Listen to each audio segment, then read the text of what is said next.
Morning students, this is Geography class 6th chapter 1, the earth in the solar system. Today we are going to have 6th class on this chapter. शुरू करने से पहले एक बात हम समझ लें कि आज तक हमारे देश से कोई व्यक्ति, महिला या पुरुष, चंद्रमा पर नहीं गया है।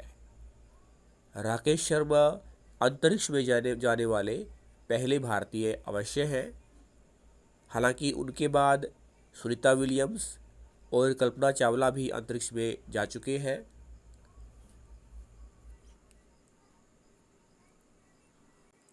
और विश्व में प्रथम व्यक्ति पुरुष जो चंद्रमा पर जा चुके हैं वो अमेरिका के नील आर्मस्ट्रॉन्ग है। आज हम जानेंगे किस तरह से सौर मंडल में जो 8 ग्रह हैं, उपग्रह हैं, उनके अलावा ग्रह उपग्रह के अलावा एस्ट्रॉयड, मीटियोरॉयड भी है जो ग्रहों की भांति चक्कर लगाते हैं। जो एस्ट्रॉयड है, जिन्हें क्षुद्र ग्रह भी कहा जाता है, वो सौरमंडल के दूरी के हिसाब से चौथे ग्रह मार्स और 5वें ग्रह जुपिटर के बीच में घूमते हैं, चक्कर लगाते हैं। इसके अलावा जो मीटियोरॉयड है, जिन्हें उल्कापिंड कहा जाता है, वो भी सूर्य के चारों ओर घूमते हैं।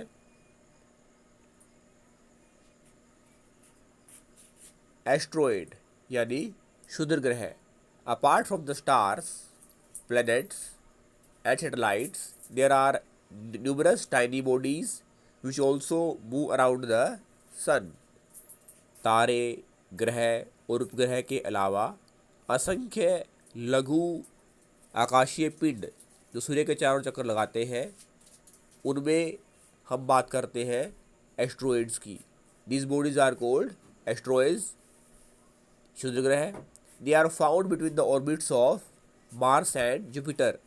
वो मंगल ग्रह और जुपिटर के मध्य चक्कर लगाते हुए नजर आते हैं।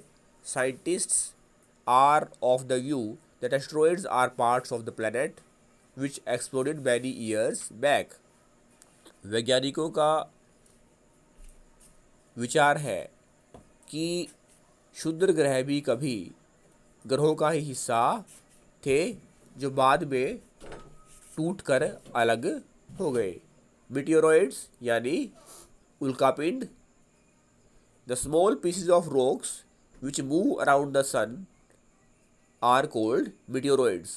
सूर्य के चारों ओर चक्कर लगाने वाले छोटे पत्थर की चट्टानें, जिन्हें उल्कापिंड कहा जाता है, मीटियोरॉइड्स कहा जाता है। Sometimes these meteoroids came near the earth and tend to drop upon it. कभी कभी ये जो उल्कापिंड है वो पृथ्वी के इतने नज़दीक आ जाते हैं कि इस पर गिर जाते हैं। During this process, due to friction and with the air, they get heated up and burn it। कई बार घर्षण की वजह से वो गर्म हो जाते हैं और जलना शुरू कर देते हैं। It causes a flash of light। जब वो जलते हैं तो रोशनी पैदा होती है। Sometimes a meteor without being completely burnt falls on the earth and creates a hollow। कई बार कोई उल्कापिंड बिना पूरी तरह जले पृथ्वी पर गिरता है और बड़ा सा गड्ढा कर देता है। अब तक आपको पता चल गया होगा कि हम सब, आप और मैं, सभी ग्रह, तारे, उपग्रह, क्षुद्र ग्रह, उल्कापिंड यूनिवर्स का यानी ब्रह्मांड का ही हिस्सा है। ब्रह्मांड में बहुत सारी आकाशगंगाएं हैं। और जो सौरमंडल है वो आकाश गंगा में ही है। जो हमारी आकाश गंगा है जिसका हिस्सा सौरमंडल है, सोलर सिस्टम है, उसे मिल्की वे गैलेक्सी आकाश गंगा कहा जाता है, जिसमें खरबों जिसमें एक आकाश गंगा में खरबों तारे हैं और ब्रह्मांड में ऐसी असंख्य आकाश गंगाएं हैं। Do you see a whitish broad band like the white glowing path across the sky on a clear starry night? साफ तारों वाली रात में क्या आपने कभी देखा है, महसूस किया है कि एक सफेद चमकता हुआ रास्ता, एक गोल आकार का जो रास्ता है चमकता हुआ आकाश में दिखाई दिया है? It's a cluster of billions of star. यह जो लाखों तारे हैं उनका यह लाखों तारों से बना है। एक लाखों तारों का झुंड है, कलेक्शन है, समूह है। This band is the Milky Way galaxy. जो ये चक्कर है, सर्कल है, ये मिल्की वे गैलेक्सी है। Our solar system is part of this galaxy. हमारा सौरमंडल इस आकाश गंगा का ही हिस्सा है। In ancient India it was imagined to be a river of light flowing in the sky. प्राचीन भारत में इस लाखों तारों के झुंड को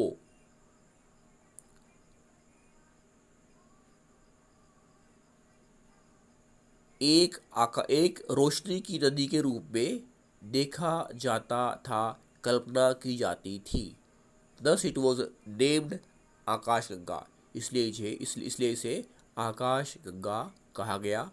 A galaxy is a huge system of billions of stars and the clouds of dust and gases. एक जो गैलेक्सी है उसमें खरबों तारे, धूल के बादल और गैसेस होती है। There are billions of such galaxies that make the universe.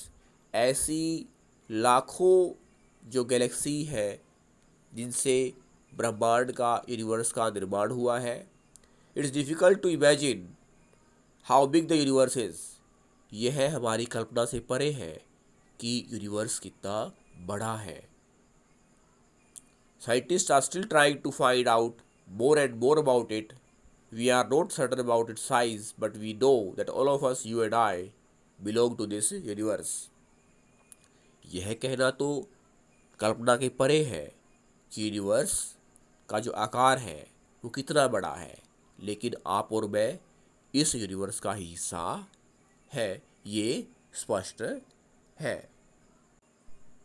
जो ये सर्कल आपको नज़र आ रहा है स्क्रीन पर, इसकी माध्यम से आप समझ सकते हैं कि जैसे सौरमंडल में सूर्य सोलर सिस्टम का केंद्र है, वैसे ही पृथ्वी पर हम रहते हैं और पृथ्वी सोलर सिस्टम का एक भाग है और मिल्की वे गैलेक्सी में सोलर सिस्टम यानी सौरमंडल एग्जिस्ट करता है और ब्रह्मांड में बिलियंस की संख्या में गैलेक्सीज हैं।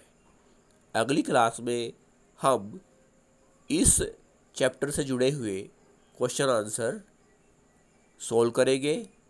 थैंक्स।